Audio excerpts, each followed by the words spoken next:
Bonjour tout le monde. Mon nom c'est Kate Bush. Je suis la coordinatrice des programmes et services à la Société SLA du Québec.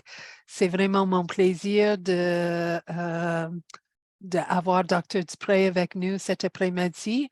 Dr. Dupré est neurologue, professeur titulaire à la faculté de médecine de l'Université Laval et chercheur scientifique spécialisé dans les maladies neuromusculaires et neurogénétiques au CHU de Québec, Université Laval. En tant que clinicien et fondateur et directeur actuel de la clinique neuromusculaire et neurogénétique du CHU de Québec, Université Laval, il a développé un registre neurogénétique afin de mieux décrire les populations de l'Est du Canada référées à la clinique. Le Dr. Dupré a généré des résultats scientifiques importants dans les domaines de la neurogénétique et des maladies rares depuis 2007, peut-être même avant. De plus, il est également impliqué dans plusieurs comités exécutifs pour plusieurs organisations de recherche qui soutiennent les chercheurs dans le développement de projets axés sur le regroupement de données et d'échantillons, notamment Capture SALS, COPN et QPN. Il est également membre du conseil d'administration de la fondation ARSAX. Le Dr. Dupré fait régulièrement équipe avec des experts de premier plan dans les approches de points. Dans l'ensemble, il a apporté des contributions majeures tant au niveau local qu'international dans les domaines de la médecine neuromusculaire et neurogénétique. Sa productivité scientifique est la suivante. Jusqu'à présent, il a publié plus de 175 articles évalués par des pairs et 6 chapitres de livres. Wow! Merci beaucoup, Dr. Dupré, pour votre temps avec nous. C'est à vous maintenant. Donc, bon après-midi. Je comprends que tous les gens sont présents aujourd'hui pour vraiment parfaire leur connaissance des maladies du motoneurone, en particulier de la sclérose latérale amyotrophique. Donc, je pense que c'est important d'éduquer les gens qui vivent de près avec cette maladie-là, mais aussi des proches ou même des gens qui peuvent être des amis ou des personnes plus lointaines qui veulent sensibiliser un peu leur milieu à cette maladie. Donc, ce que je vais faire, c'est que j'encouragerais les gens davantage à regarder leurs caméras ou les caméras que les diapos, parce que les diapos sont là vraiment comme un peu comme un guide qui me permet d'avancer avec une présentation qui est plus structurée ou organisée. Donc, si on veut que ça soit plus interactif, je ne veux pas que ça se déroule comme un cours. Je crois que une chose qui va être importante, ça serait de mettre vos questions. Peut-être vous limiter à 1 ou 2 questions par personne au début. Et puis après, on pourra. Il y a quelqu'un qui va relever vos questions dans le chat room et les questions après ça pourront être posées au fur et à mesure dans certains cas où on a une période quand même de questions assez longue à la fin. C'est sûr que c'est plus facile pour moi de répondre à des questions plus générales que des questions par rapport à un cas particulier ou à un individu particulier. Ça, c'est toujours difficile parce qu'on n'a pas accès à toute l'information médicale. Donc, les réponses vont rester assez générales. Les questions peuvent être sur des sujets très précis, mais peut-être la réponse ne peut pas nécessairement s'accorder à la personne que vous connaissez ou à vous-même parce que c'est sûr que dans un chat room, on n'a évidemment pas les connaissances suffisantes du dossier pour répondre à des questions trop précises. Donc, ça peut être sur un sujet précis, mais pas sur une personne précisément. Ou si c'est pour une personne, peut-être essayer de poser la question un peu indirectement, puis à ce moment-là, on va préserver au moins l'anonymat, puis on n'aura pas à parler de la condition médicale spécifique. Donc, vraiment, les recommandations sont disponibles et puis vont vous être envoyées aussi par courriel. Donc, tout ce qui est là, ça va être, non seulement c'est enregistré, mais en plus, ça va vous être envoyé. Il y a une version française aussi des recommandations, mais elle n'est pas aussi détaillée. dans la traduction. Donc, moi, comme guide, je me suis servi plus des diapos anglaises. Mais comme je vous dis, je pense qu'il faut plus m'écouter que de regarder les diapos, puis de faire les deux en même temps. Des fois, ça peut devenir difficile. Alors, je veux que ça reste interactif, c'est éducatif, c'est grand public, donc on ne veut pas rentrer dans trop de terminologie complexe. Il y a aussi des éléments, des recommandations dont je ne parlerai pas nécessairement, mais peut-être que vous, ça peut vous intéresser. Donc, il y a toutes les recommandations qui ont été faites. Je les ai quelque part sur les diapos, donc je peux y revenir si des fois je passe trop vite. Je vais aussi un peu revoir l'ensemble de ce qui est connu dans la maladie, puis je pense que ce qui est important à connaître pour les patients ou les proches. Parce que je crois que les gens qui assistent au webinaire ne sont pas tous au même niveau. Il y a des gens qui ont des connaissances médicales, il y en a qui n'en ont pas. Il y a des gens qui connaissent la maladie depuis peu de temps, d'autres depuis longtemps. Donc, je pense que c'est bon quand même de se mettre un petit peu à niveau. Puis vraiment, c'est important d'éduquer les gens sur même des notions biologiques de base parce que je pense que ça fait partie un peu de la culture qu'on doit développer quand on côtoie des gens qui sont atteints. Donc, comme je vous dis, c'est plus de m'écouter que de regarder les diapos. C'est pour ça que je n'ai pas fait, j'ai pas passé des heures à faire les traductions de chacune des diapos parce que c'est des présentations qu'on fait souvent à l'international. Donc, j'ai repris certaines de ces diapos et puis je vais vraiment vous expliquer un peu. Des fois, il y a des schémas qui peuvent être utiles. Alors, je pense que concentrez-vous sur ce que je dis, mais pas nécessairement à relire tout le contenu de. Alors, quand on parle des maladies du motoneurone, hein, c'est important de se situer dans le cerveau. Alors, ici, on a le cortex moteur, puis ici, on a la corne antérieure de la moelle. Donc, ici, on a, bon, là, éventuellement, ça descend, ça change de bord, puis éventuellement, ça s'en va donc de l'autre côté. Et c'est un long conduit en deux étapes. Alors, il y a une première étape qui part du cerveau puis qui descend jusqu'à la moelle épinière au niveau de la corne antérieure. Puis une deuxième étape qui part ici de la corne antérieure, donc de la moelle épinière, puis qui s'en va dans l'ensemble des muscles. Alors, il faut penser qu'il y a un neurone qui part qui mesure des dizaines et des dizaines de centimètres. Là, ça peut être presque un mètre chez une personne qui est grande et qui va dans la moelle. Et puis après ça, un autre qui part de la moelle et qui s'en va jusqu'au bout des muscles. Alors, chaque muscle doit être connecté avec une petite région du cerveau. Donc, c'est un contact qui est vraiment essentiel, mais il se fait en deux étapes. Puis, ces deux étapes-là peuvent être lésées dans les maladies du motoneurone, comme la sclérose latérale amyotrophique. Les gens qui ont une forme avec des symptômes un peu de raideur, c'est davantage ce conduit-là qui est atteint. Et les gens qui ont une forme avec beaucoup de pertes musculaires, beaucoup de fasciculation, beaucoup de faiblesse, les pieds tombants, des choses comme ça va plus être la portion du motoneurone qu'on appelle inférieure. Mais dans la maladie, on a souvent éventuellement les deux qui vont se développer. Et c'est là qu'il y a une convergence entre une atteinte motrice importante qui donne à la fois de la raideur et de la faiblesse. Et c'est ça qui fait vraiment la caractéristique principale de la maladie. Donc, on revoit un peu ces schémas qu'on montre à nos étudiants où on a vraiment le muscle ici. Alors, pourquoi on parle de sclérose latérale amyotrophique? Bien, parce qu'on a la portion latérale de la moelle, mais on a aussi la perte de muscle qu'on appelle la myotrophie. Puis, ce n'est pas une maladie du muscle, mais quand on perd du nerf, on perd du muscle. Puis, en perdant du muscle, éventuellement, on devient faible, on perd de la force. Alors, c'est ça qui définit la maladie. Quand on parle SLA, bien, on a latéral ici, puis on a amyotrophie avec la perte du muscle à la fin. Donc, ça, c'est connu depuis la fin du 19e siècle. Donc, ça avait déjà été décrit, cette maladie-là, il y a longtemps. Alors, ce n'est pas une maladie nouvelle. C'est sûr que maintenant, les gens vivent plus longtemps. Donc, les maladies qui commencent entre 50 et 70 ans, bon, on en voit davantage, mais on en voyait quand même à ces époques-là aussi. Puis la maladie était quand même bien décrite et bien reconnue.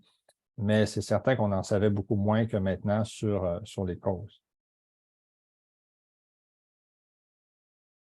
Alors, ici, vous avez peut-être ceux qui ont des notions un peu de biologie, ils vont reconnaître qu'on a un neurone. Hein, si on veut, c'est là que c'est de là que ça part. Alors, tout ce qu'on comprend, tout ce qu'on connaît du neurone, tous les gènes qui sont importants dans l'activité du neurone, toutes les parties du neurone peuvent être impliquées éventuellement dans la cause parce que le neurone moteur, dans cette maladie-là, hein, il arrive à vivre pendant 50 ans ou 60 ans de façon normale. Il arrive à faire ça. Et à un moment donné, il y a comme une crise métabolique, on peut dire comme ça, qui arrive avec certaines étapes du vieillissement. Et là, oups, le neurone se met à faillir. Puis, à un moment donné, il se remplace, il faillit. Il se remplace, il faillit. Puis là, quand on en a trop qui meurent, ben, éventuellement, on n'est plus capable de les remplacer. Et c'est là qu'on commence à avoir une perte puis une fonte musculaire. Si dans une maladie comme la polio, où on perd, là, il n'y en a plus aujourd'hui, mais à l'époque, il y avait des enfants par centaines et par milliers qui avaient la polio, on perdait beaucoup de neurones moteurs, des fois jusqu'à 90 mais les 10 qui restaient, ils permettaient de retrouver la fonction. Mais dans la SLA, au début, on peut penser qu'il y a une reprise de fonction qui se fait, mais à un moment donné, on arrive à un niveau où la perte est plus rapide que la reprise de fonction, puis c'est là qu'on voit les symptômes qui commencent à arriver. Donc, on ne sait pas exactement quand ça peut arriver, ce processus-là, le début, mais on pense que même des années avant que les patients se mettent à avoir des symptômes comme tels, il peut y avoir déjà un début de perte neurale.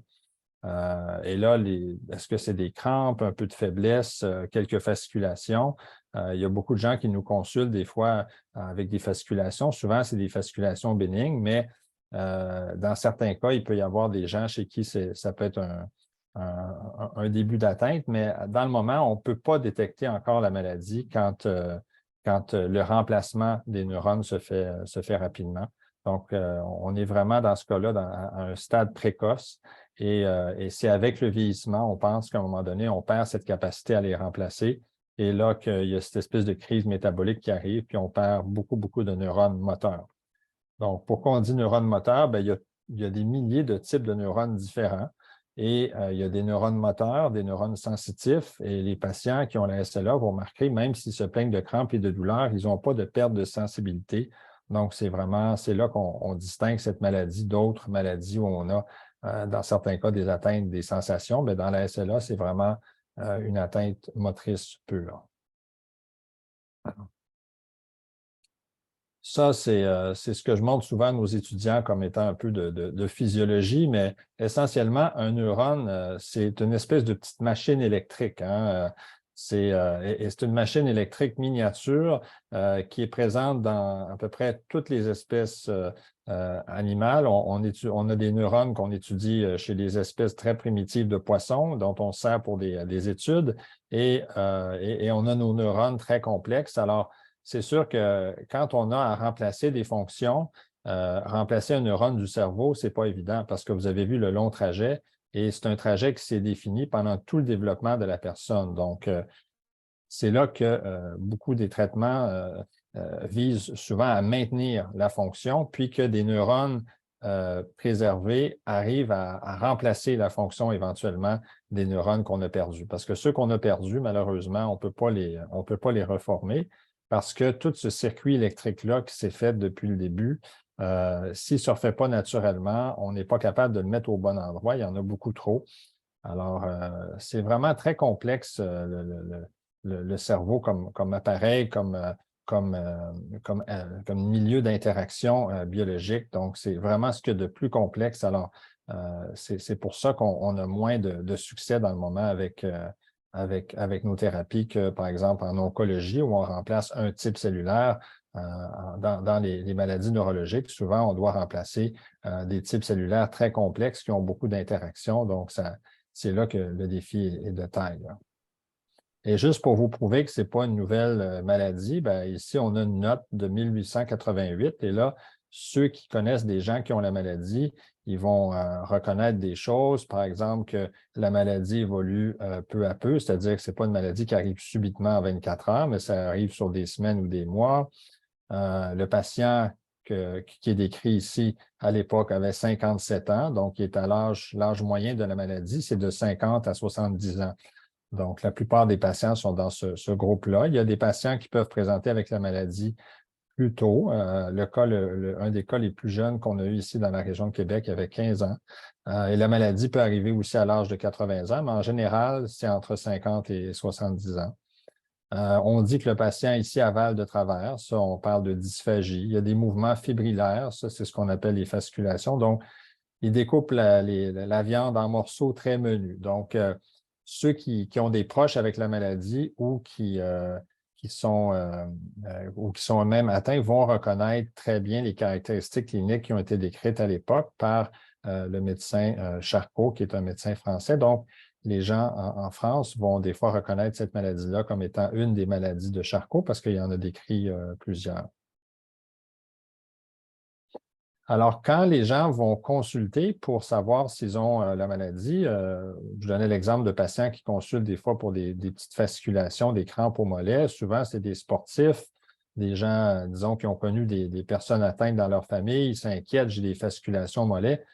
Ça, ils n'ont pas la maladie, ils ont simplement des fasciculations bénignes. Donc, ça ne veut pas dire parce qu'on a des petites crampes, des petites fasciculations, des petites faiblesses momentanées qu'on a la maladie. Pour avoir la maladie, il faut vraiment avoir ce qu'on appelle, disons, les critères de LS-Corial, qui sont des critères universellement reconnus, mais qui ne sont pas nécessaires à un diagnostic. Là, tous les gens qui ont la maladie n'ont pas nécessairement tous les critères au début.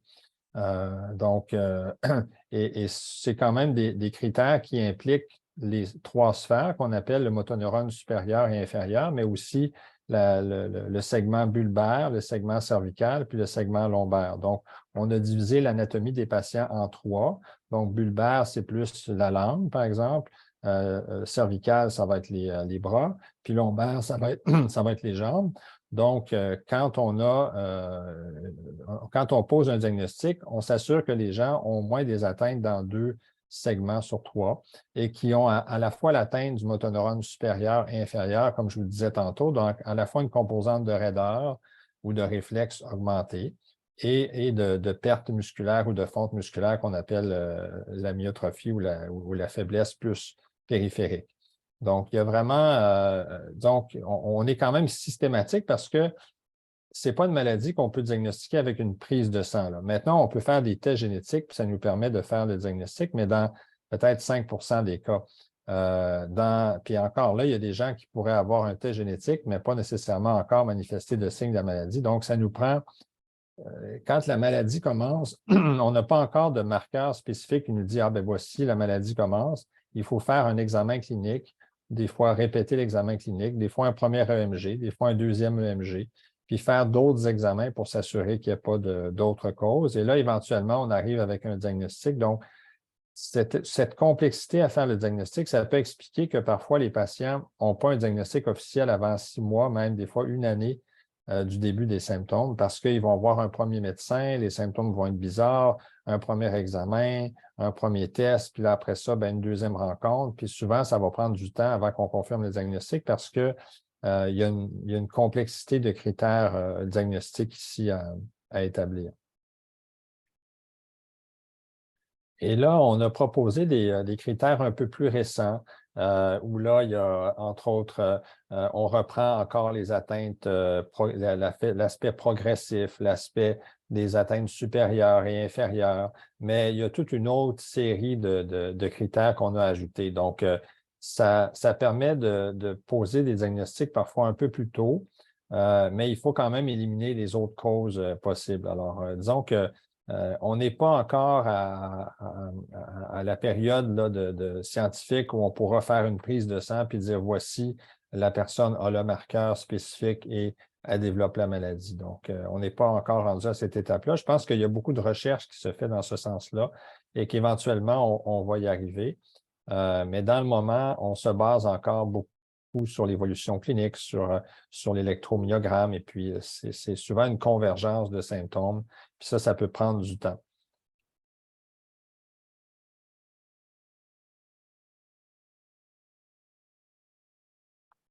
Et là, une fois qu'on a établi un tableau clinique du patient, il y a toutes sortes de formes de la maladie. Et c'est là que les différentes formes de la maladie peuvent parfois faire en sorte que les médecins s'interrogent un peu parce qu'ils disent comment ça se fait qu'on a seulement une atteinte de raideur, mais pas une atteinte d'amyotrophie. Ou des fois, c'est le contraire. Comment ça se fait qu'on a seulement la myotrophie, mais pas la raideur? Bon. Après ça, pourquoi est-ce que le patient se présente surtout avec une difficulté de la parole, mais qu'il n'y a pas de problème au niveau des membres? Comment ça se fait que le patient a beaucoup de troubles au niveau cognitif, son comportement change, son tempérament change? Pourquoi le patient présente avec seulement une faiblesse des bras qui évolue? On disait 50 à 70 ans, mais il y a des patients qui commencent dans la vingtaine à avoir les symptômes. Comment ça se fait? Donc, il y a des patients aussi qui ont une évolution très lente, puis des patients qui ont une évolution très rapide. Il y a des patients qui, des fois, après une année, ont un lourd handicap, alors que d'autres sont encore très actifs. Donc, qu'est-ce qui va déterminer on a ces formes-là? Donc, souvent, ce qu'on dit aux patients, c'est, ben, regardez, vous avez la maladie de Lou Gehrig, mais c'est pas ça. Lou Gehrig, il a eu son propre cheminement dans la maladie. Vous aurez le vôtre. Puis ça peut prendre un certain temps, non seulement donc à confirmer le diagnostic, mais aussi souvent à établir un pronostic. Et là, ça va être vraiment le suivi puis l'expérience des cliniciens qui vont permettre de mieux l'établir. Mais c'est encore là, ce n'est pas parfait parce qu'on n'a pas de prise de sang qui confirme le diagnostic, mais on n'a pas non plus de prise de sang qui nous dit si ça va être une évolution rapide ou pas. Alors, les recherches dans ce sens-là vont être importantes. Qu'est-ce qu'on fait comme examen quand on voit les patients? Bien, souvent, les patients ou vos proches vont avoir passé des examens de résonance magnétique pour voir s'il n'y a pas un cancer, pour voir s'il n'y a pas de l'arthrose. Ils vont passer quelques prises de sang de base. Donc, il y a quand même des tests à faire, certains qui sont rapides à faire, d'autres qui peuvent augmenter les délais de diagnostic. Alors, c'est sûr que ça peut être embêtant si on attend 3 mois pour une IRM. Alors, souvent, on a tendance à faire les examens plus rapidement, au moins pour arriver à un diagnostic. Parfois, il y a des patients chez qui on fait une ponction lombaire, mais ce n'est vraiment pas la majorité. Donc, la majorité des patients peuvent être diagnostiqués sans en faire une. De toute façon, chez les patients qui ont la maladie, la ponction lombaire est normale. Donc, alors ça, c'est... Et il y a tout l'aspect génétique aussi qui, je pense, qui fascine les gens. Tous ceux qui ont fait un peu de biologie au secondaire ou au cégep ont entendu parler de génétique. Alors, moi, c'est un des aspects qui m'a intéressé en recherche pour ce qui est des maladies du motoneurone, dont la SLA. Alors, les gènes, et ça, c'est le gène dans lequel une équipe québécoise dont je faisais partie a été impliquée. C'est le deuxième gène qui a été décrit causant la maladie. Il y a d'autres gènes qui ont été décrits, des gènes de susceptibilité, le fameux gène C9 dont les gens parlent beaucoup aussi, qui a été décrit. Et on voit là qu'il y a une espèce de séquence là, en augmentation de découverte de gènes au fil des années, dont les plus importants sont le C9 et le SOD1, donc, et le TDP43 qu'on avait décrit.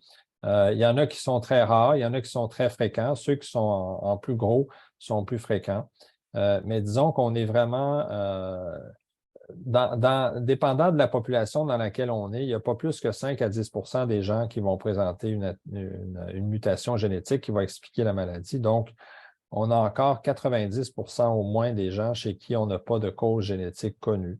Et ça ne veut pas dire qu'il n'y en a pas, mais c'est juste que c'est des causes difficiles à trouver, des effets rares ou des effets partiels, ou des fois, ça peut être simplement le métabolisme du patient ou de ses motoneurones qui interagit avec un ou l'autre facteur environnemental qui pourrait être identifié dans le futur, parce qu'encore une fois, on n'a pas de piste très claire à ce niveau-là. Donc, il y a encore beaucoup d'inconnus. Alors, la génétique nous a donné des réponses claires, mais dans une minorité de patients. Et ça, c'est toute une série de facteurs environnementaux qui ont été identifiés en lien avec la maladie, les traumatismes crâniens, les chocs électriques, les radiations, le fait d'avoir comme métier les militaires, l'entraînement, le surentraînement physique. Je vous dirais qu'on n'a pas actuellement de réponse claire ou définitive. Et c'est que les études épidémiologiques, c'est très complexe. Il y a beaucoup de biais, beaucoup d'erreurs méthodologiques qu'on peut faire, ce qui fait qu'à un moment donné, quand les effets sont petits, ils deviennent très difficiles à mesurer.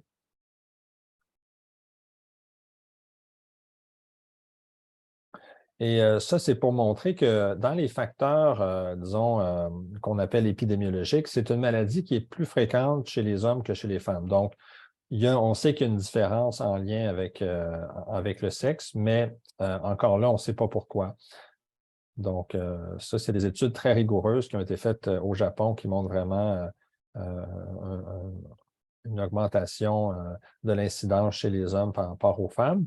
Et aussi, souvent, les gens se questionnent, ça, c'est pas si récent, mais disons c'est une étude qui regarde un petit peu au fil des années, est-ce qu'il y en a plus de cette maladie-là? Bien, quand on ajuste pour l'âge de la population, c'est une maladie qui est quand même assez stable en termes d'incidence. C'est-à-dire que si on tient compte du vieillissement de la population, il y a plus de cas parce qu'il y a le vieillissement, mais il n'y a pas plus de cas parce qu'il y a des facteurs environnementaux nécessairement qui pourraient empirer les choses. Donc, la croissance des cas est en lien davantage avec le fait que les gens vivent plus longtemps.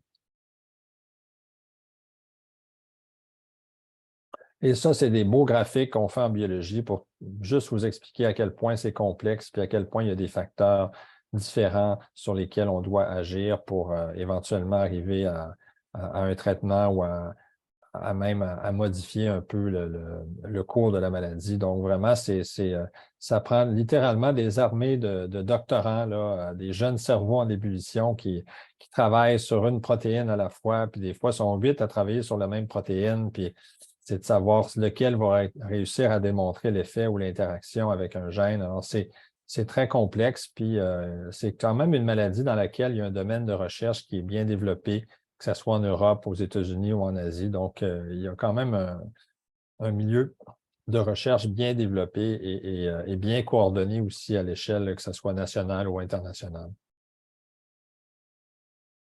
Et là, c'est sûr que quand on parle des traitements reconnus actuellement, les traitements qui ralentissent un peu la maladie, bien, il y en a 3 que la plupart des gens vont connaître. Le Riluzole, bien sûr, les Daravones, qui peut être donné soit par la bouche ou intraveineux, et enfin, le dernier traitement, l'Albrioza, qui a été publié dans le New England Journal of Medicine. Donc, c'est les 3 traitements actuellement qui sont disponibles selon un peu les critères, suivant la fonction respiratoire.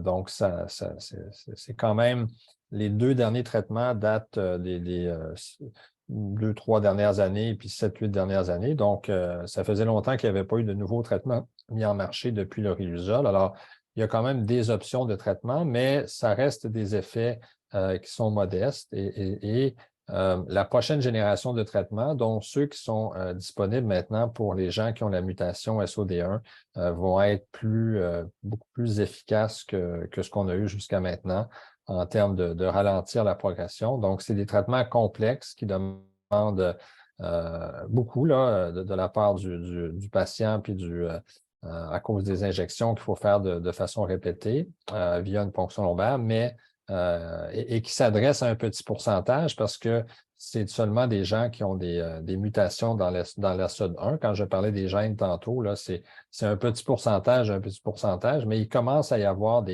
quand même des succès intéressants à ce niveau-là. Donc, on est, je pense, au début d'une nouvelle ère thérapeutique, là. Et dans tous les traitements qu'on fait, là, le traitement à ne pas oublier, c'est l'approche multidisciplinaire vraiment des cliniques. Ça a été démontré que la qualité de vie et la survie des patients étaient définitivement augmentées lorsqu'on avait un suivi multidisciplinaire. Donc, que ce soit les physiothérapeutes, nutritionnistes, ergothérapeutes, psychologues, travailleurs sociaux, les soins palliatifs, le pneumologue. Alors, lorsque tous ces soins-là sont coordonnés, souvent par une infirmière clinicienne ou une infirmière pivot, ça fait une grosse différence pour la longévité des patients, puis surtout pour la qualité de vie aussi. Donc, c'est vraiment un facteur à ne pas négliger. Puis heureusement, il s'est développé des cliniques spécialisées depuis les 20 dernières années sur l'ensemble du territoire canadien. Donc, je pense que ça a permis d'améliorer la qualité. Alors là, on en vient aux fameuses lignes de conduite, là. Ce qu'il faut comprendre, c'est que les lignes de conduite, et là, peut-être je peux faire une petite pause là, si jamais il y a des questions sur les bases un peu de la maladie. Ça peut peut-être être un bon moment pour prendre quelques questions parce que les lignes directrices, vous allez voir, ça peut être un peu redondant, là. Fait que si, Il n'y a pas de questions à ce moment-là dans le chat, mais Madame Blo, oui, C'est une question peut-être trop de base, mais en même temps, je me le demandais. Comment ça que c'est seulement, peut-être vous l'avez dit rapidement, je suis désolée si je vous fais répéter, mais je me demandais comment ça que c'était les neurones moteurs spécifiquement qui étaient touchés, c'est sûrement par rapport aux protéines impliquées et tout, et pas les neurones, genre mettons sensitifs ou quoi que ce soit. Qu'est-ce qui faisait? C'était dans les gènes, les protéines? Est-ce que c'était ça qui faisait que c'était ceux-là qui étaient stimulés spécifiquement? On n'en connaît pas suffisamment sur le fonctionnement biologique des neurones, des centaines de neurones qu'on a dans le cerveau pour vraiment dire que telle molécule n'est absolument pas exprimée. Ce qu'on pense, entre autres, c'est sûr que le neurone moteur, c'est un neurone très long, donc métaboliquement, il est plus vulnérable parce qu'il il doit maintenir l'activité métabolique sur des dizaines et des dizaines de centimètres, hein. Il y a beaucoup de neurones dans le cerveau qui sont tout petits, hein, qui sont vraiment pour l'activité intrinsèque. Mais là, bon, les gens peuvent dire, bon, mais les neurones sensitifs aussi, c'est le cas. Donc, ça veut dire qu'il y a une vulnérabilité de plus des neurones moteurs face à ces gènes-là. Est-ce que si la maladie évoluait plus longtemps, il y aurait quand même une atteinte des neurones sensitifs? Peut-être, parce que sur la période, on ne peut pas dire qu'il y en a zéro, mais il n'y en a pas qui est cliniquement décelable, puis il n'y en a pas vraiment qu'on peut trouver non plus à la pathologie. Donc, des fois, c'est une réponse imparfaite. Ils sont très vulnérables. L'autre question encore plus intéressante, c'est de savoir pourquoi est-ce que ces neurones-là se maintiennent correctement jusqu'à l'âge de 53 ans. Puis à 53 ans et quart, la dégénérescence commence. Alors, c'est une question de seuil métabolique par neurone, puis en fonction de l'âge. Puis honnêtement, ça va être dans les réponses. Les réponses à ces questions-là, ça va être pratiquement des nouvelles voies thérapeutiques quand on va les avoir. Et aussi, merci beaucoup pour votre réponse. Tu sais, je me demandais comment ça, dans l'évolution, tu sais, on a décidé d'avoir un seul neurone long, tu sais, au lieu d'en avoir plein à relais, ben, tu sais, c'est pour faire le mouvement rapidement pour qu'il y ait moins de synapses, probablement. Je ne sais pas si c'est ça qui fait que l'évolution, en fait, que c'est plus cool d'en avoir un long.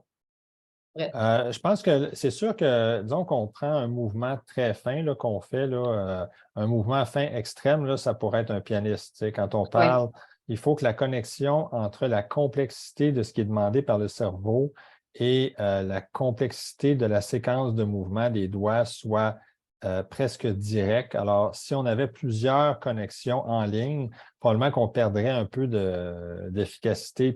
Alors, cette connexion directe-là, que ce soit pour le retour sensitif que pour l'allée motrice, le fait que ce soit un long neurone, ça le met vulnérable au niveau métabolique.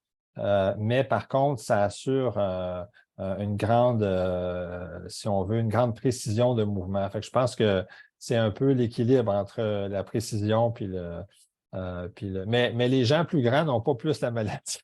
Donc, c'est pas parce qu'on est. Il y a comme un seuil au-delà duquel on est vulnérable quoi qu'on fasse, là. Puis là, je vais plus loin, puis je divague un peu, là, mais tu sais, j'ai entendu parler qu'on pouvait greffer des neurones pour certaines maladies, comme en lésion médulaire. Est-ce qu'il y a comme de faire là, on va pas commencer à faire comme si la personne, c'était genre une pâte à modeler modifiable, mais tu sais, on pourrait-tu rajouter des neurones? Tu sais, c'est débile mon affaire, là, mais tu sais, pour qu'ils soient moins longs, pour qu'ils consomment moins, c'était quelque chose de métabolique qui serait le problème pour préserver la fonction plus longtemps. Ça a-tu été réfléchi? Je sais pas. Dans le moment, la seule greffe qu'on peut faire vraiment un peu efficace, c'est la greffe du système nerveux périphérique, donc les nerfs périphériques. Et là, il faut greffer un nerf souvent qu'on appelle, on vient charger un nerf dans un autre, mais c'est un nerf qui est en vie, puis c'est un nerf qui est métaboliquement normal. Donc, un nerf qui est en dégénérescence, le reconnecter, tout ça, ça va durer un temps, mais éventuellement, le nerf va dégénérer, puis on va être pris avec un greffon qui est comme sur un nerf dégénéré. Fait que vraiment, c'est une biologie. Il faut penser que c'est des centaines de millions d'années d'évolution là, hein, de biologie. Fait que nous, on repense à ça à posteriori, puis on dit comment est-ce qu'on est capable de le moduler. C'est déjà un miracle qu'on en connaisse, qu'on comprenne à peu près 1-2% de ce qui se passe là. Merci infiniment pour votre réponse. Merci beaucoup, Madame Blo. J'ai une question dans le chat, c'est de Madame Etier. Que pouvons-nous attendre du traitement Albrioza versus Riluzole ou autre? Oui, ben, c'est sûr qu'à l'heure actuelle, c'est sur il y a certains effets sur la durée de la maladie. Donc, le Riluzole, entre autres, peut étendre un petit peu la qualité de vie. Là, on parle de mois. On ne sait pas exactement, bon, est-ce que c'est 3 mois, 6 mois? Ça va dépendre un peu du patient. On fait des moyennes, dans le fond. Il y a des patients pour lesquels il n'y a probablement pas un gros impact, des patients un peu plus gros. Mais c'est en termes de mois. L'Albrioza, c'est de fonctionnel. Donc, et ça, c'est un peu un choix qu'on a fait dans les études dans les dernières années. Quand on fait des études sur la mortalité, c'est des études beaucoup plus longues. Donc, en allant sur l'échelle fonctionnelle, on permet plus rapidement de terminer l'étude puis d'avoir un résultat positif ou négatif pour tester de plus en plus de molécules. Donc, on parle plus d'échelles fonctionnelles récemment ou d'effets sur les échelles fonctionnelles. Mais c'est certain qu'on ne en termes, on n'arrête pas la décroissance, on la ralentit un peu. Et par contre, les nouveaux traitements avec les médicaments qui marchent pour ceux qui ont des mutations de SOD1, là, l'effet semble plus significatif. Il n'y a pas des milliers de patients déjà qui ont été traités avec ça, mais ceux qui ont été traités, il semble qu'il y ait un ralentissement ou des fois un arrêt de l'atteinte neurale. Donc, là, on a une piste qui est plus solide, mais comme je vous disais, les mutations SOD1, c'est un petit pourcentage du petit pourcentage. Et il y a seulement, il y a peut-être quelques centaines de personnes en Amérique du Nord qui ont ces mutations-là, donc ça reste très rare, là. Merci beaucoup. Monsieur Larocque, si vous aimeriez poser votre question, votre microphone est muté. Oui, désolé, ça se peut que moi aussi, là, je pose une question qui pourrait être, qui a déjà été nommée. Merci d'ailleurs pour votre présentation. J'arrivais pas à me brancher là, avant tout à l'heure. Mais j'ai entendu ma collègue orthophoniste poser une question, puis je fais du pouce sur la question, en fait. Donc, évidemment, une maladie du neurone moteur, mais je voulais vous entendre sur le fait que même dans les anomalies qui sont détectées dans les conductions nerveuses, dans certaines études, ça va jusqu'à un peu plus de 30 là, où on observe qu'il y a des atteintes de type esthésique ou sensitive. Je voulais avoir votre avis sur ça. Parce que dans le travail qu'on fait en orthophonie, c'est central, en fait, quand il y a des atteintes à l'étage bulbaire là, qui sont touchées par des atteintes esthésiques en relation avec la protection des voies respiratoires. Je voulais vous entendre à ce sujet-là. Oui, ben, on ne nie pas qu'il n'y a pas des atteintes, mais c'est que les atteintes motrices sont tellement importantes par rapport aux atteintes sensitives que je vous dirais que dans le suivi clinique, on n'est pas vraiment. Mais si on fait des études subtiles, là, probablement qu'on va trouver de légers déficits sensitifs, mais je ne suis pas sûr que ça va être cliniquement très, très significatif, même dans le suivi. Donc, moi, je n'ai pas tendance à y porter beaucoup d'attention. Puis, il n'y a pas énormément d'études non plus, là. Donc, si c'est juste 1 ou 2 ou 3 d'atteinte sensitive, c'est 95 d'atteinte motrice. Donc, on n'a pas tendance à y porter beaucoup attention, là, sauf peut-être dans des études, plus des travaux de recherche là, qui pourraient, où ça pourrait être pertinent, là. OK. Merci. Juste pour merci pour la réponse, mais je peux vous dire que dans ma pratique au CHUM, on a un grand bassin de patients. Je vous dirais que c'est plus que 2-3 là. Je me rapproche davantage des 30 que j'observe dans les études et aussi que ça va varier aussi dans le temps, là, plus selon l'évolution de la maladie, là.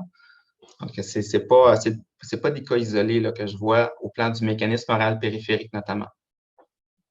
Ah ben, c'est intéressant. Nous, le pourcentage que je donnais, c'est plus au niveau des nerfs périphériques. Tu sais, sensibilité là, au niveau des mains et des pieds. Là, honnêtement, quand on fait les études électromyographiques, je vous dirais que la grande majorité des patients, à part s'ils sont très âgés, ont des conductions normales. Fait que moi, je ne documente pas en tout cas 30 d'atteinte des nerfs périphériques, si je parle des nerfs suraux et des nerfs radiales.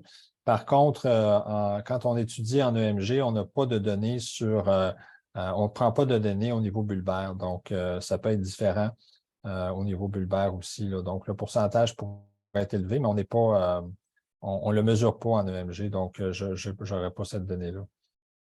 Merci beaucoup, Dr. Dupré. Il n'y a pas des autres questions dans la discussion. C'est bon, fait que, excellent. Donc, on peut y aller davantage au niveau disons, des guidelines ou des lignes de conduite, des lignes directrices qui ont été développées depuis. Il faut comprendre que les lignes directrices, là, c'est toujours un travail à faire puis à refaire parce qu'il arrive des nouveaux traitements, il arrive des nouveaux tests diagnostiques et puis il faut constamment le refaire. Donc, les premières lignes directrices, disons, sont sorties aux États-Unis en 2009. Disons que l'étude la plus complète sur laquelle on sait. Alors, on n'est pas allé beaucoup dans la littérature d'avant 2009, donc on a mis ça à jour, mais tenant compte du fait qu'il y avait quand même eu des guidelines américains.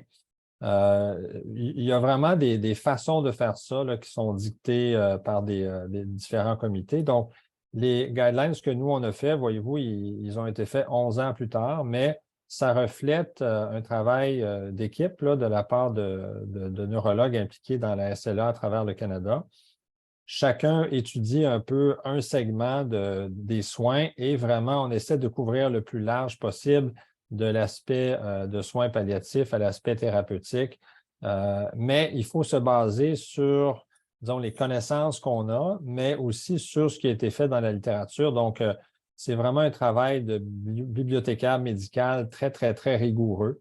Et on ne peut pas faire ça à chaque année. Là, on aimerait bien, mais on ne peut pas faire ça à chaque année parce que c'est vraiment très demandant. Fait que les guidelines qu'on a publiés en 2020, on peut dire que c'est une littérature qui remonte à peu près scientifique, qui remonte on disait qu'avant 2009, il y avait eu des critères américains. Donc, et là, de 2009 à 2019, nous, on a revu la littérature pendant cette période-là et on a fait des mises à jour. Donc, si on veut, c'est dans les guidelines les plus à jour qu'on a au niveau international jusqu'à ce que les Américains refassent leur mise à jour. Mais comme vous voyez, même eux ne le font pas à chaque année, même s'ils sont plus à y travailler. Et il y a toutes sortes de critères qui sont comment est-ce qu'on définit des études? Dans le fond, souvent, les gens vont me dire comment est-ce que vous faites pour choisir les études ou les bonnes ou les moins bonnes études? Alors, on classe les études en différentes catégories, 1, 2, 3 et 4. Et quand on a une étude de type 1, là, vraiment, c'est une étude, disons, entre guillemets, presque parfaite, là, où on a vraiment des études randomisées, contrôlées. Alors, la plupart des études de médicaments sont de classe 1. Et quand on a des études de classe 4, bien, c'est des petites études, c'est des cas, c'est des études de cas. Et là, on recommande des choses, mais on n'a pas vraiment nécessairement une vérité scientifique à vous annoncer avec ça. Et on classe donc suite à cette espèce de premier classement d'études-là, on reclasse les recommandations en fonction de différents niveaux.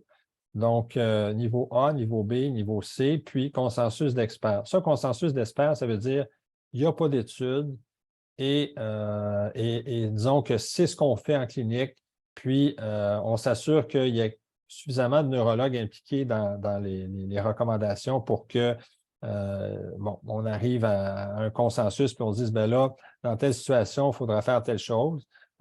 Oui, il y a des connaissances scientifiques derrière, mais il n'y a pas nécessairement d'études qui a adressé la question. Alors que si on a une recommandation de niveau A, bien là, si on ne fait pas ça, c'est parce qu'on ne suit pas les évidences scientifiques. Alors ici, on a plus de jeux, mais ici, vraiment, les médicaments, entre autres, comme le riluzole, qui ont été étudiés dans plusieurs études, plusieurs cohortes, bien, on décrit les effets. Donc, on les recommande parce que ça, c'est des évidences de niveau A souvent. Alors que, est-ce que, par exemple, le massage peut aider à diminuer la spasticité, ben, il n'y a pas nécessairement d'études qui portent là-dessus. Par contre, ça fait pas mal à personne. Des patients décrivent que ça les aide. Donc, ça pourrait être un élément où les experts disent, ben, on n'a pas de preuve que ça nuit, puis il y a des gens qui disent que ça aide. Donc, ça peut être une recommandation d'experts, disons, de dire, ben oui, on n'est pas contre. Mais encore là, c'est la façon dont on organise un peu nos pensées là, quand on travaille en groupe. Alors, c'est très rigoureux. Là. Ça prend 1 année et demie à 2 ans avant de faire le quorum là, pour être capable d'écrire l'article final. Puis, les journaux dans lesquels on publie ces articles-là, comme la revue CMEG, c'est la meilleure revue d'épidémiologie au Canada.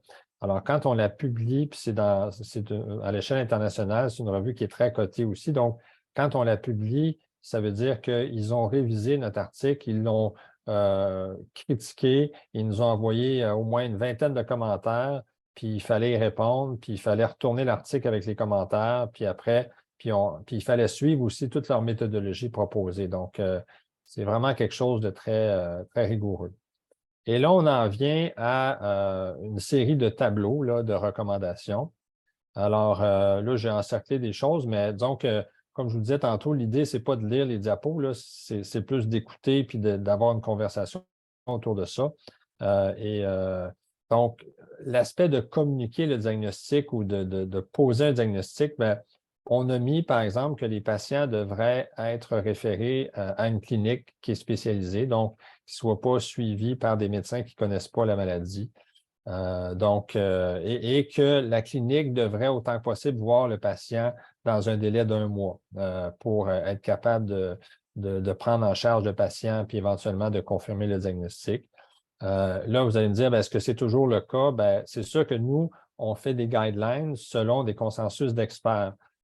Si on se rend compte que, disons qu'il n'y a pas de clinique spécialisée dans une province X, Y ou dans un endroit X, Y, bien là, si les délais sont trop importants, on peut se servir des recommandations pour argumenter avec les autorités de santé puis dire, bien, écoutez, on nous demande une prise en charge en tel temps, mais il n'y a pas de clinique spécialisée, il n'y a pas de. À ce moment-là, ça peut, au cas où les gens ne respectent pas les recommandations, bien, à ce moment-là, on peut se servir de ça comme poids, comme argumentaire pour l'aider.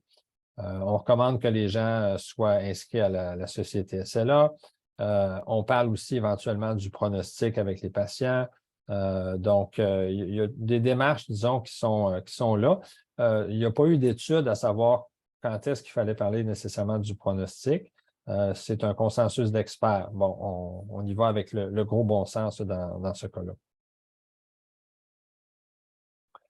Après ça, on parle des thérapies. Alors, c'est sûr qu'à l'époque où on avait fait l'étude, il n'y avait pas encore l'albrioza. Fait qu'on a parlé du riluzole, des critères diagnostiques, des critères pour donner le riluzole. On a parlé de l'édaravone avec les critères aussi, la fonction respiratoire qui est en lien avec les études. Donc, on se sert beaucoup des résultats des études qui ont été faites pour déterminer quel patient devrait être éligible ou pas. Et c'est sûr qu'il y a également des thérapies qui n'ont pas été encore prouvées. Et là, disons que je pense qu'on encourage les médecins à être ouverts à ça, puis d'en discuter avec les patients, puis éventuellement d'arriver à un consensus, puis d'ouvrir le dialogue, dans le fond. Mais comme vous voyez, le fait que le riluzole soit efficace, c'est une recommandation de niveau A. Mais par contre, est-ce que le riluzole doit être, quand est-ce qu'il doit être commencé? Ce n'est pas dit dans l'étude, fait que ça, c'est un consensus d'experts. Fait qu'il y a quand même beaucoup de EC qui sont consensus d'experts, qui ne sont pas nécessairement des évidences basées sur des études comme telles. Ici, on a quand même des preuves, pas de niveau A, mais de niveau B, qu'une équipe multidisciplinaire, ça fait une différence. Donc, clairement, c'est la recommandation que les patients soient suivis. Il y a un bénéfice pour la survie, il y a moins d'hospitalisation chez les patients, il y a plus d'utilisation des équipements et plus d'utilisation des médicaments aussi et des interventions qui peuvent être faites au niveau respiratoire. Alors, vraiment, les niveaux de qualité de vie des patients augmentent quand ils sont suivis en clinique multidisciplinaire, mais on parle de niveau B puis de niveau C ici. Évidemment, on n'a pas randomisé des patients dans ou en dehors d'une clinique. On a fait des études qui comparaient des patients, ça donnait qu'ils étaient suivis en clinique ou pas. Puis là, on comparait les utilisations des équipements, puis on voyait qu'il y avait des différences. Et puis, je pense que le point central de la clinique, c'est vraiment d'avoir une infirmière spécialisée. Donc, et éventuellement, ça peut être des services complémentaires en télémédecine, mais on avait prévu ça a été publié quand même. Les recommandations, c'était pas longtemps avant la COVID qu'on l'a fait, donc il y avait quand même une recommandation à ce niveau-là qui devait être faite. Alors, tous les problèmes qui concernent les patients qui ont la SLA doivent être adressés. Donc, la dysarthrie qui doit être suivie, entre autres, par un orthophoniste.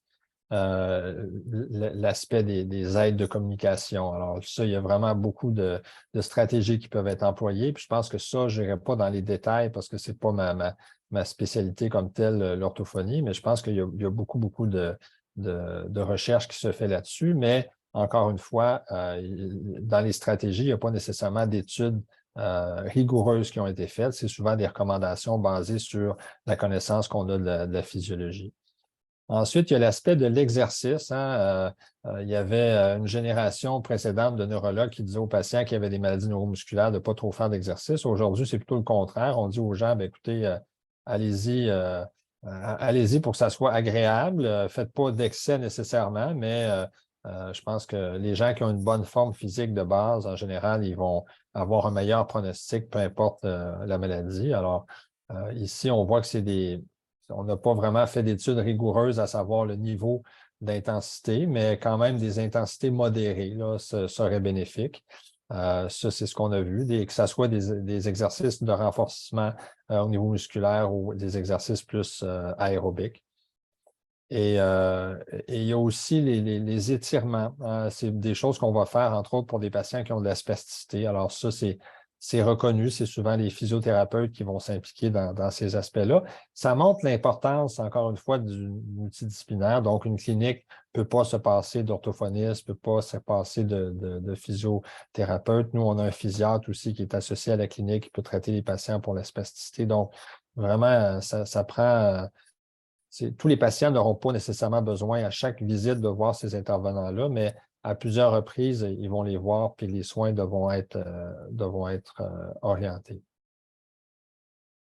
Alors, dans le suivi qu'on fait, il y a bien sûr le pneumologue qui rentre en ligne de compte. Alors, le premier médecin qui va souvent voir les patients, ça va être le neurologue ou le médecin de famille. Évidemment, on disait que le diagnostic doit être confirmé par le neurologue dans la clinique spécialisée, mais éventuellement, assez rapidement, les patients sont évalués en pneumologie. Et là, on disait qu'idéalement, aux 3 mois, on devrait faire un monitoring des fonctions respiratoires. C'est sûr qu'il y a des patients chez qui il y a très peu ou pas de fonctions ou pas de symptômes respiratoires. Bien là, ça peut peut-être aller à 6 mois, mais c'est sûr qu'au départ, on est moins sûr. Alors, on le fait peut-être un peu plus souvent. Et là, on calcule entre autres la capacité vitale, puis on donne l'aspect technique, entre autres pour détecter l'apnée du sommeil, pour savoir quels sont les critères pour les patients d'être éventuellement en CPAP. Alors, si on ne va pas de l'avant et si on ne prend pas d'avance puis on ne va pas vers la détection, bien, on va manquer beaucoup de patients qui pourraient bénéficier de CPAP et qui vont avoir une qualité de vie moindre à cause de ça. Donc, c'est vraiment dans les recommandations de suivi. Il y a aussi le suivi au niveau de l'alimentation. Alors, au-delà des compétences cliniques de la nutritionniste qui va adapter l'alimentation, bien, il y a quand même un suivi du poids et un suivi précis des aliments, des consistances alimentaires. Puis à un moment donné, quand on note des déficiences, un risque de pneumonie, là, à ce moment-là, on a des recommandations qui permettent qui sont des critères un peu plus techniques qui permettent de dire aux patients, bien là, ça serait important d'envisager la gastrostomie. Et après ça, bien, une fois qu'on a pris la décision, bien, il y a beaucoup de patients maintenant chez qui on fait les interventions en externe. Dépendant des milieux, il y a des milieux, c'est plus en externe. Nous, on a quand même un plateau technique interne qui est assez disponible. Donc, souvent, on hospitalise les patients quelques jours. Mais théoriquement, ça peut se faire aussi en externe sans difficulté. Il n'y a pas de recommandation spécifique pour ça. Et là, il y a des techniques en radiologie, il y a des techniques en gastro-entérologie. Fait que selon un peu l'état du patient, la fonction respiratoire ou aussi les habitudes locales des milieux, une ou l'autre technique d'insertion peut être utilisée. Et c'est certain qu'on a quand même fait la recommandation que chez les patients qui avaient une fonction respiratoire diminuée, d'abord, est-ce que ça vaut la peine? Parce que c'est sûr que la fonction respiratoire joue beaucoup sur le pronostic. Il faut avoir une discussion un peu sur la qualité de vie à ce moment-là. Et est-ce qu'après, et là, le taux de complication est toujours un peu plus élevé chez les gens qui ont une moins bonne fonction respiratoire. Donc, ça peut jouer sur la technique aussi et le fait qu'on puisse le faire en externe ou pas. Là, ici, il y a certains milieux dans lesquels il y avait de la difficulté à obtenir une gastrostomie dans des délais rapides et on a mis ça comme recommandation que ça devrait pouvoir être fait dans un délai d'1 mois. Donc, c'est l'idéal parce que quand on commence à identifier le problème, c'est pas long que le patient peut perdre du poids, qui est à risque de pneumonie. Donc, je pense qu'un délai d'1 mois, c'est quand même raisonnable comme.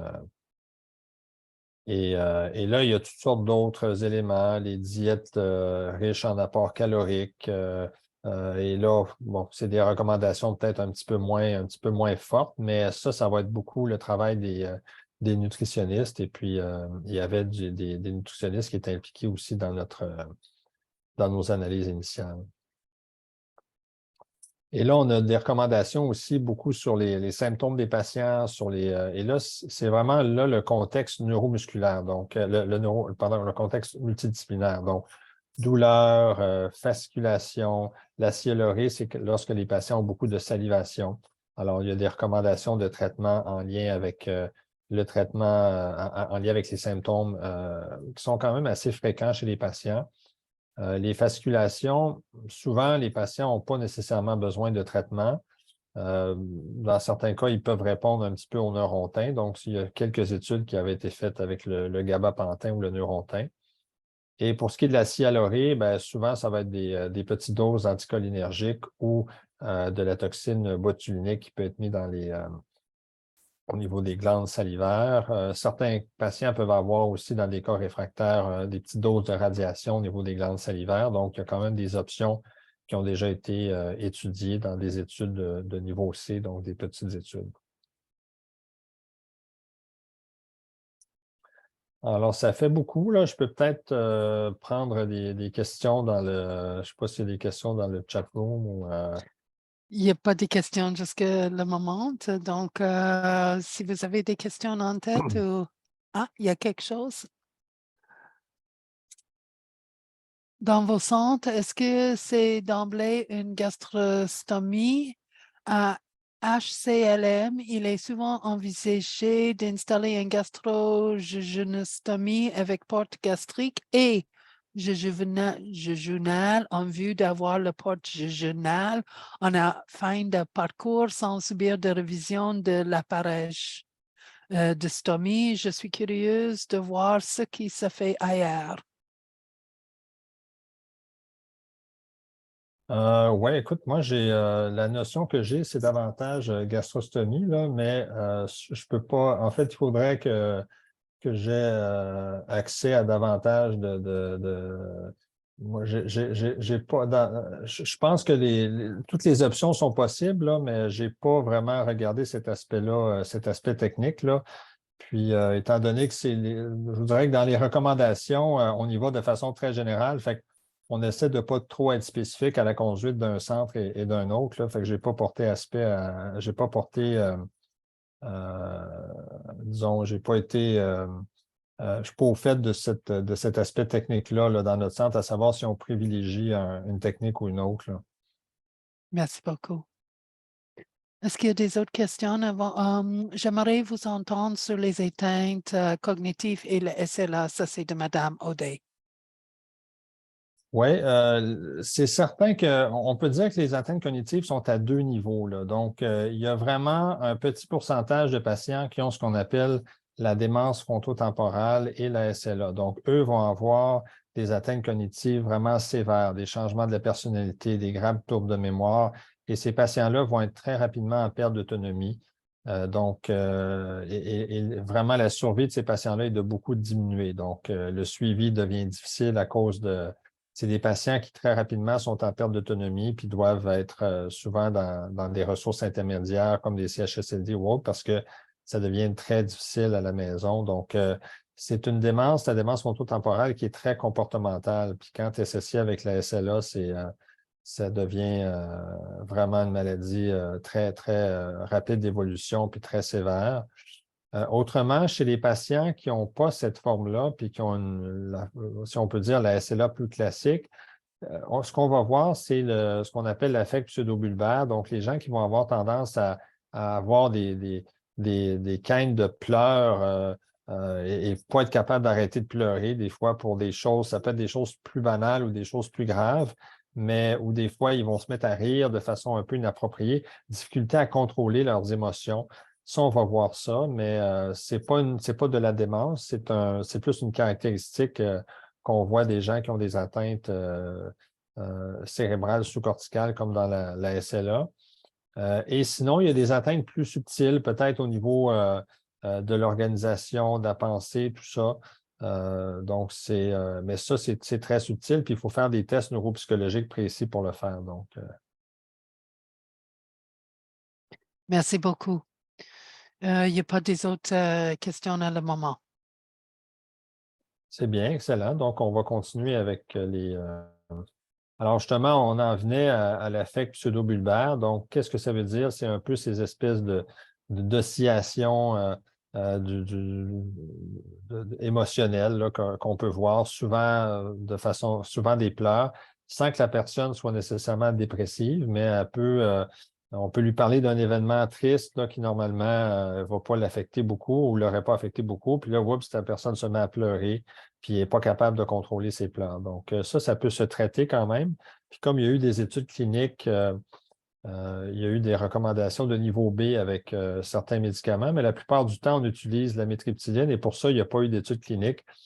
Donc, c'est une recommandation de consensus d'experts. Important de traiter aussi la spasticité et les crampes. La spasticité, on la traite souvent avec le baclofène, les crampes avec la gabapentin. Donc, c'est vraiment une maladie où il faut être aux aguets là, par rapport à plein de symptômes que les patients peuvent développer. Et je pense qu'à chaque fois, proposer un plan d'intervention tout en minimisant les effets secondaires. D'autres symptômes qu'on va voir, la dépression, donc c'est été documenté comme étant un symptôme quand même chez un bon pourcentage de patients. Donc, les patients peuvent bénéficier d'un support psychologique. Ça, c'est dans les recommandations et aussi éventuellement d'un antidépresseur. Les troubles anxieux aussi, on en voit beaucoup chez les patients. L'insomnie, ben, ça peut être causé par des symptômes anxieux-dépressifs, mais ça peut être aussi causé par des troubles respiratoires, entre autres les patients qui vont faire de l'apnée du sommeil. Alors, dans ce temps-là, il faut le traiter. La fatigue, c'est très subjectif, mais ça peut être un signe d'insuffisance respiratoire, ça peut être un signe de dépression aussi, donc il faut en être. Et des fois, il y a des médicaments qui peuvent entraîner la fatigue, comme le riluzole. Alors, dans ce cas-là, il y a des patients qui décident de le discontinuer à cause de ça. Les troubles cognitifs, ça, on en parle de plus en plus, donc ça peut être bon de les tester. On a quand même des questions assez simples qui peuvent être posées par nos infirmières de clinique et qui peuvent détecter des troubles cognitifs. Mais je vous dirais que quand c'est la démence frontotemporale, on n'a pas besoin de tests bien importants. C'est vraiment manifeste et le patient très rapidement va être en perte d'autonomie. Alors ici, ça devient beaucoup plus évident. Et c'est important de faire l'évaluation cognitive au début pour détecter des fois des signes subtils, mais nous, on réfère les patients en clinique de la mémoire dans ces contextes-là où ils ont des programmes de recherche spécialisés à ce niveau-là. Et il faut bien sûr tenir compte des fonctions cognitives dans les recommandations de traitement avec le patient pour ce qui est du consentement. Et c'est une maladie qui affecte beaucoup les proches aussi. Donc, ça a été reconnu par le comité d'experts. Entre autres, il y a certaines indemnisations qui peuvent être données, que ce soit sur le plan de l'emploi, des assurances d'emploi aussi sur le plan gouvernemental. Donc, il y a quand même des aspects qui peuvent être pour compenser au niveau financier, mais aussi un soutien psychologique. Il y avait des données de SLA Canada qui montraient que ça pouvait être des frais allant jusqu'à 80 000 $ par année pour un patient qui a la SLA avec toute la perte de revenus. Donc, j'imagine que ça peut être variable aussi selon le niveau économique des gens, mais on est conscient que c'est un facteur important. Donc, il y a certains programmes de compensation fédérale ou provinciale, mais ce n'est pas une partie énorme. Donc, ça a été reconnu par les recommandations. Les soins palliatifs aussi qui arrivent éventuellement aussi. Nous, on fait intervenir notre équipe de soins palliatifs plus tôt maintenant dans le soin des patients pour ce qui est de la gestion des symptômes. Alors, c'est important et souvent, ils sont les experts du traitement de l'inconfort respiratoire qui peut être aidé des fois par des petites doses d'opioïdes ou pas. Et toutes les discussions aussi sur la façon dont est planifiée la fin de vie. Alors, quand les équipes de soins palliatifs sont impliquées tôt, à ce moment-là, on est capable de mieux connaître le patient, mieux développer une meilleure alliance thérapeutique, puis aussi s'assurer que le patient puisse arriver en période de fin de vie en ayant une meilleure anticipation de ce qui va se passer, que ce soit au niveau des soins à domicile qui doivent être développés en fin de vie ou des fois, ça peut être dans des institutions de soins ou de santé. Et il y a aussi toute la réalité de l'aide médicale à mourir là, qui a été légalisée il y a quelques années déjà. Donc, il y a quand même plusieurs patients qui vont demander ça.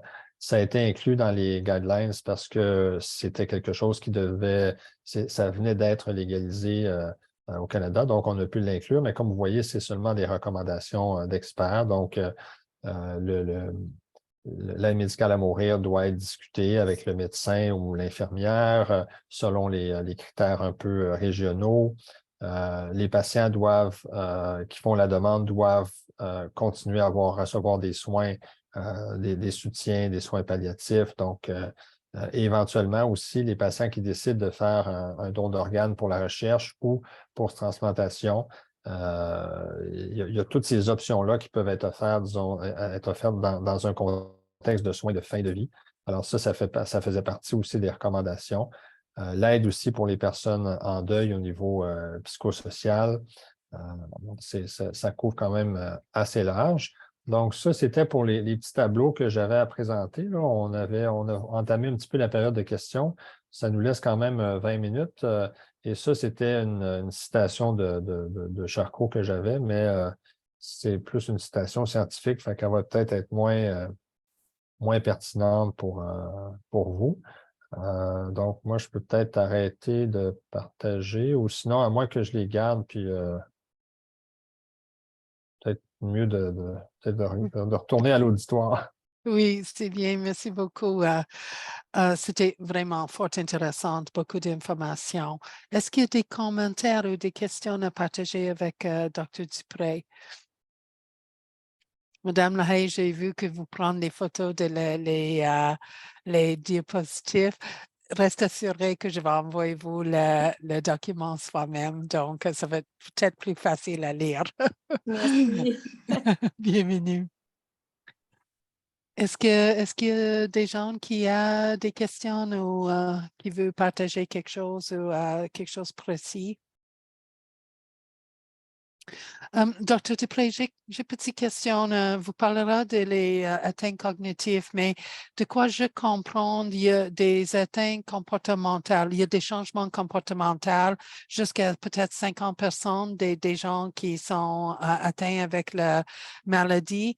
Et ça ne dit pas qu'ils ont des atteintes cognitives, c'est juste des changements de comportement reliés à la maladie, si je comprends bien. Oui, on peut dire qu'il y a 3 niveaux, là. Il y a un niveau vraiment de démence qui est un petit pourcentage de gens, qui est vraiment la démence frontotemporale, des changements sévères au niveau du langage, de la mémoire et des interactions, de la personnalité, le tempérament, l'impulsivité. Alors ça, c'est vraiment le petit pourcentage de démence.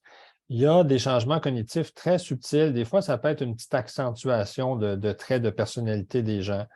Ça, c'est les changements plus subtils. Et il y a l'affect qu'on appelle pseudo-bulbaire qui va atteindre surtout les patients qui ont la forme bulbaire de SLA, où là, ils vont avoir les pleurs qui vont arriver de façon spontanée, sans nécessairement de troubles cognitifs importants associés. Donc, il y a comme 3 niveaux d'atteinte cognitive, si on veut, là.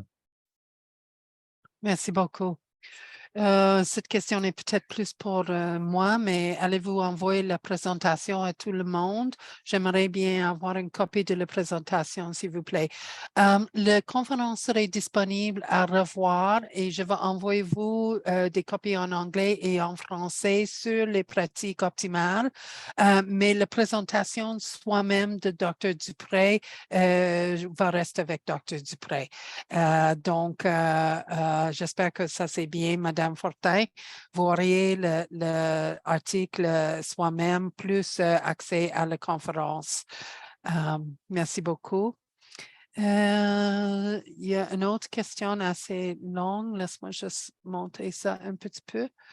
Ça, c'est de Monsieur, je crois, Fontaine. Est-ce qu'il y a des recommandations plus précises en lien avec les prescriptions d'exercice? Est-ce que trop d'exercices peuvent être nocifs? J'ai vu une recommandation de maximum de 30 minutes de fatigue post-exercice. Est-ce qu'on doit se référer ou si on va selon tolérance, c'est adéquat aussi? Je pense que l'exercice de façon modérée, c'est très positif. Puis il y a 2 types d'exercices qu'on peut faire, hein. L'exercice plus cardiovasculaire, augmenter la fréquence cardiaque, l'oxygénation. Puis il y a les exercices plus focalisés au niveau des muscles. Je pense que c'est bon de faire un peu des deux. Mais moi, souvent, ma recommandation principale, c'est de faire une activité qui est plaisante puis qui est très agréable. Tu sais, les gens qui s'enferment dans leur sous-sol pour faire des poids, ben si j'aime ça, c'est le fun, mais s'ils aiment mieux des activités sociales, puis ils aiment mieux aller jouer au golf 3 fois par semaine parce que c'est un milieu social, honnêtement, rendu là, je pense qu'il faut y aller avec les... parce qu'on ne sait jamais avec cette maladie-là combien de mois ou d'années on va être capable encore de pratiquer une ou l'autre activité. Donc, je pense que c'est important d'allier le plaisir de faire l'activité avec aussi l'aspect mais les gens très sportifs, s'ils continuent à faire un entraînement, je ne pense pas que ça soit délétère. Mais par contre, à un moment donné, j'ai des patients, des fois, qui faisaient du cyclisme de haut niveau, ben, je leur dirais, écoutez, là, le bras commence à être faible un peu, vous avez mal à la jambe, mettez-vous pas à risque de chute non plus. Puis, il y a quand même un petit deuil au niveau des performances à faire. Donc, je pense que c'est d'adapter vraiment à chaque patient de jouer, si on veut allier l'utile à l'agréable. Mais je n'irai pas avec nécessairement, je ne pense pas qu'un programme d'exercice spécialisé va beaucoup changer la donne. Tu sais, les gens arrivent avec la maladie, déjà avec la condition physique préalable qu'ils ont, donc les facteurs de risque qu'ils ont ou qu'ils n'ont pas. Donc, est-ce que le surentraînement peut nuire? On n'a pas la preuve de ça. Intuitivement, on voit quand même pas mal de gens qui ont un niveau d'entraînement élevé et bon, ils développent les signes et symptômes de la maladie. Mais est-ce que c'est un biais de référence ou est-ce que c'est une vraie réalité? Ça prendrait des études complexes pour le faire. Les études sur les sportifs de haut niveau ne donnent pas de résultats clairs ou définitifs dans le moment, là. D'accord, merci beaucoup. J'ai deux autres, j'ai un commentaire puis une question et puis après, ça va être Madame Blo. Donc, de Madame Parizet, très intéressant ce qui est observé en clinique pour le cognitif et surtout diminution du jugement sans trouble franc. Et puis, une question de Madame Rancourt. J'aimerais vous entendre par rapport aux portes du collier cervical dans le contexte de douleur cervicale ou syndrome de la tête tombante. Impact, élément à considérer.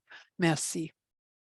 Oui, c'est sûr que le collier cervical devient vraiment important, là, surtout le collier mou là, pour les patients. Puis il y a des adaptations qui peuvent être faites aussi chez les gens qui ont un fauteuil roulant. Donc, je pense que d'être vu en ergothérapie ou en physio ou dans les centres de réadaptation qui puissent faire des bons ajustements parce que j'avoue que ça peut être très inconfortable, causer des douleurs être accentué par l'arthrose cervicale aussi. Donc, je pense que oui, ça, c'est très bon d'être proactif à ce niveau-là.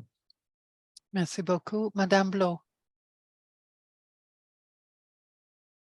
Oui, dans le fond, je me demandais, j'avais lu des articles dernièrement qui étaient en train de regarder puis d'étudier les exercices à faible et intensité modérée par rapport au niveau du mécanisme oral périphérique, mais vu que c'est plus difficile d'isoler un seul muscle quand il est question de la sphère orale périphérique, ben, c'était comme en progression avec Emily Plowman, justement. Fait que je me demandais s'il y avait d'autres chercheurs qui étaient impliqués là-dedans. Je n'avais pas fait une grande revue de littérature. Fait que je me demandais c'était quoi les guidelines présentement en lien avec ça pour les orthophonistes. En tout cas, votre avis là-dessus.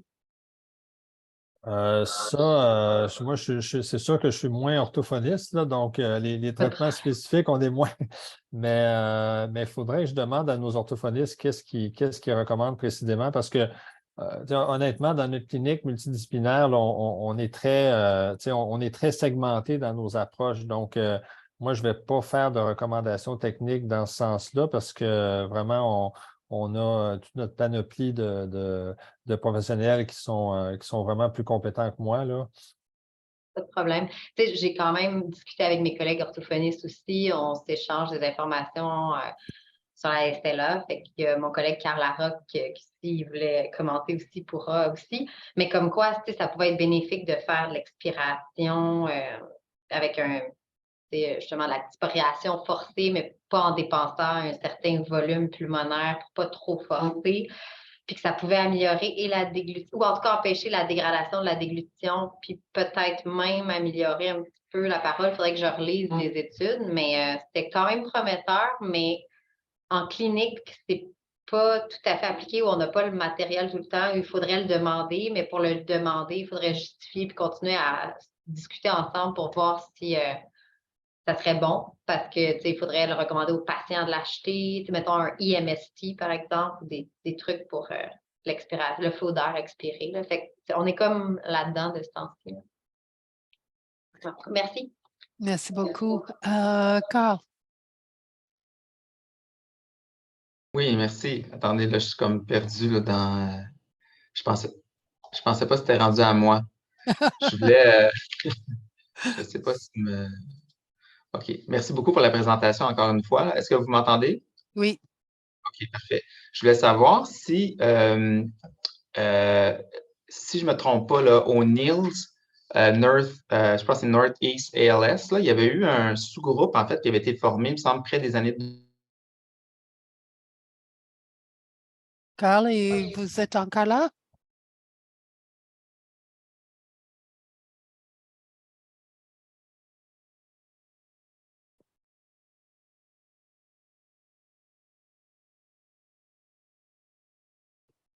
Je ne sais pas qu'est-ce qui passe là.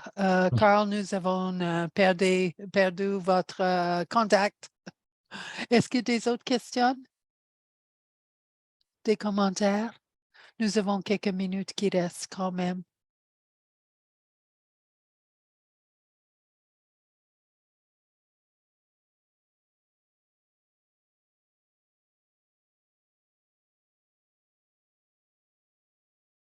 Ah, peut-être il est en train. Carl, est-ce que tu veux est-ce que ça marche? Non?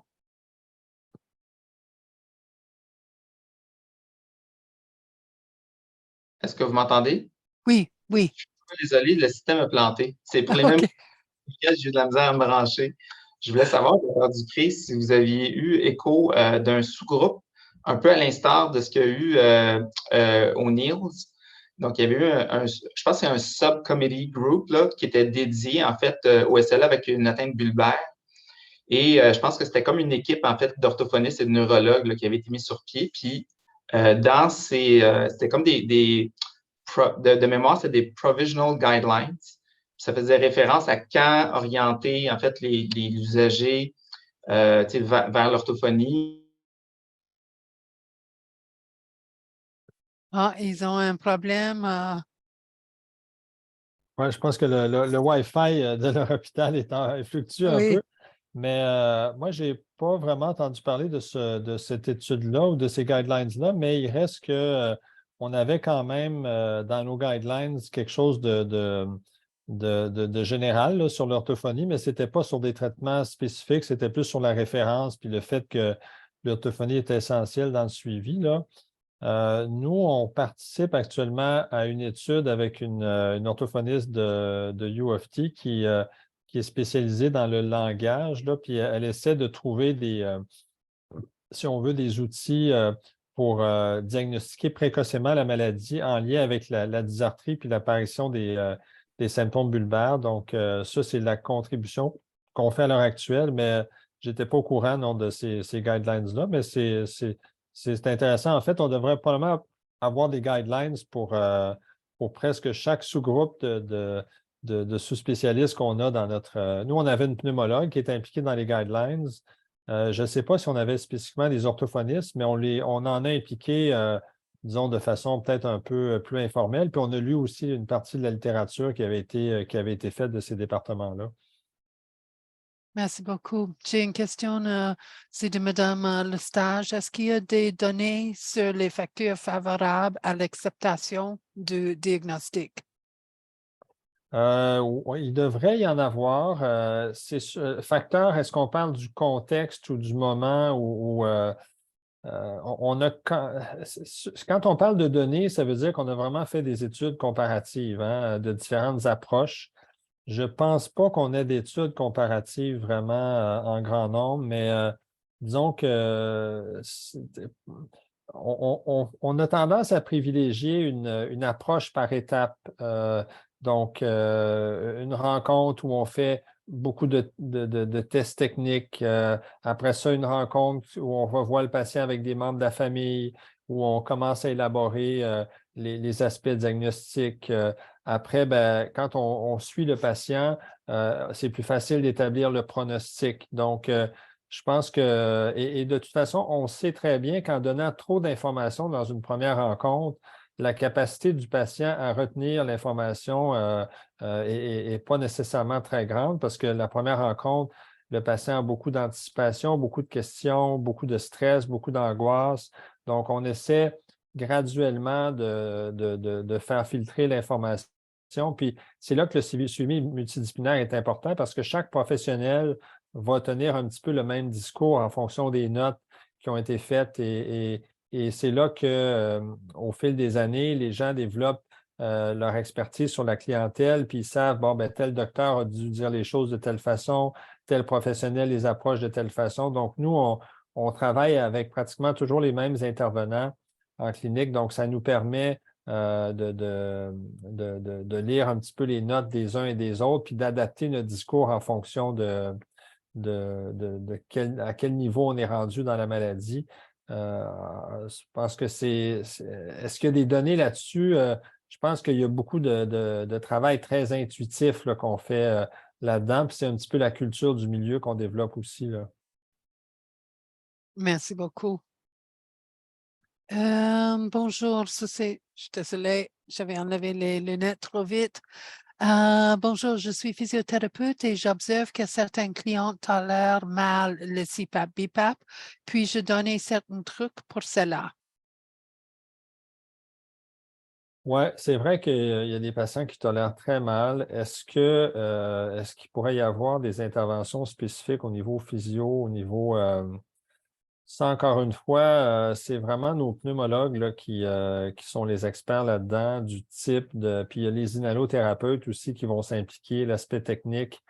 Moi, quand il y a des problèmes, je les réfère vraiment à nos inhalothérapeutes ou aux pneumologues pour faire les ajustements nécessaires. Mais il y a des patients, malgré tout ce qu'on essaie, les différentes techniques, c'est difficile. Alors, je ne sais pas quel pourcentage, mais il y a peut-être un 20 des patients qui trouvent ça plus difficile, là, puis qui éventuellement ne vont pas s'en servir ou vont l'abandonner. Mais ceux qui s'en servent, honnêtement, ça améliore beaucoup leur qualité de vie parce que le sommeil là, dans cette maladie-là, quand les gens se réveillent 3 ou 4 fois par nuit, là, après ça, le niveau d'énergie, la fatigue, l'anxiété, la dépression, je pense qu'il y a un impact. Alors, on essaie de le pousser le plus possible, mais c'est très technique rendu là, puis je ne pourrais pas donner de conseils techniques là, valables. Là.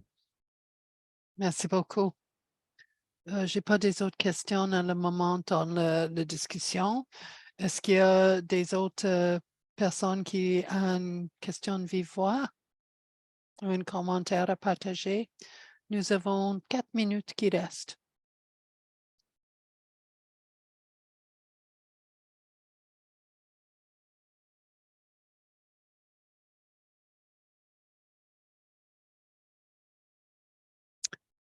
Merci à vous pour cette présentation. Ça, c'est de Mme Duguay. Merci, Mme Duguay.